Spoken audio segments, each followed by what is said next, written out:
pra beijo ou pra briga. Espelho, espelho meu, existe alguém mais que eu louca por você.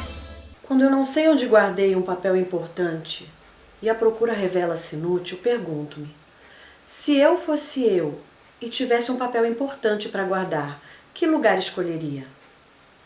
Às vezes dá certo, mas muitas vezes fico tão pressionada pela frase "se eu fosse eu", que a procura do papel se torna secundária e começo a pensar, diria melhor, sentir, e não me sinto bem.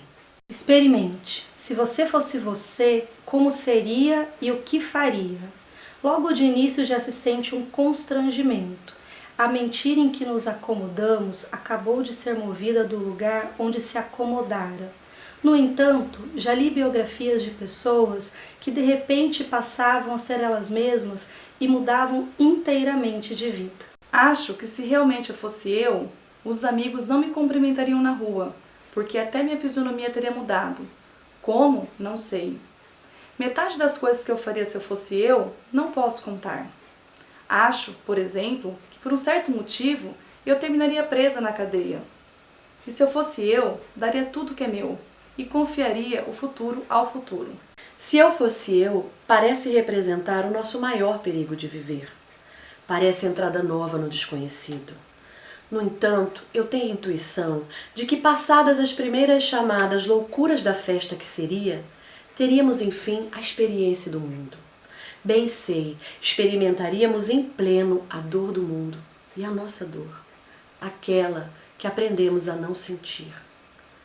Mas também seríamos, por vezes, tomados por um êxtase de alegria pura e legítima, que mal posso adivinhar. Não, acho que já estou adivinhando porque me senti sorrindo. E senti também uma espécie de pudor que se sente diante de tudo que é grande demais. Espelho, espelho meu, existe alguém mais que eu louca por você. Hoje eu estou com duas convidadas especiais. A advogada Kelly Ferreira do Vale e a fotógrafa Fernanda Viana. E a pergunta que eu faço para elas é a mesma pergunta que eu faço para vocês.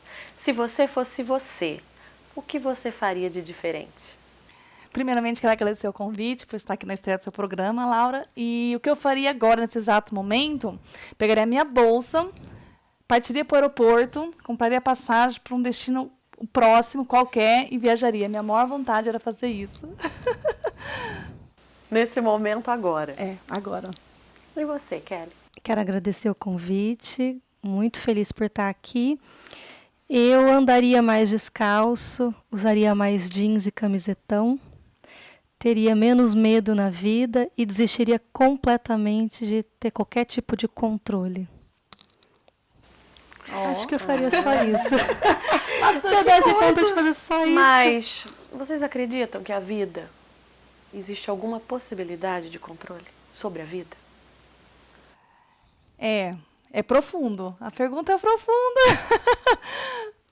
Acho que não, mas eu tento insistentemente exercer esse controle de forma racional, mas não. E não por quê? temos. Por que essa necessidade de controle?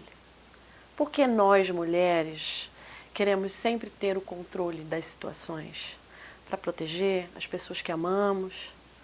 Ou simplesmente por uma falsa crença de que isso é possível, é viável? É uma pergunta profunda, mas a gente acaba, não é nem medo, mas tipo, existe aquele, não um rótulo, mas é uma coisa que se parece que tem que seguir, uma rotina, enfim, regras, mas não existem regras, não existe controle, que nem você falou agora, né? Agora você falando para pensar. Eu acho que é uma falsa ilusão que nós tentamos ter porque nós temos medo. Então, se eu tenho alguma forma de prever o próximo acontecimento, eu posso ter controle sobre o resultado. Bom, controlar a vida, controlar o mover das horas. Eu ainda disse para um amigo esses dias, né, que nós até podemos ter projetos, projetar algumas coisas, né? Mas as pessoas são uma brisa, uma fumaça. Então, fazendo a pergunta para mim mesma, né? Se eu fosse eu, o que eu faria? Eu acho que eu amaria muito mais do que já amei até hoje. Eu acho que eu olharia para as pessoas com muito mais benevolência do que eu já olhei até hoje. E principalmente para mim mesma. Porque eu acredito, eu não sei se vocês também pensam assim, que o tempo não é um inimigo. Ele é um parceiro, ele é amigo, ele acompanha. E também acerca da morte. A morte é uma amiga, é uma inimiga, é amiga do tempo, inimiga do tempo. O que vocês pensam sobre isso?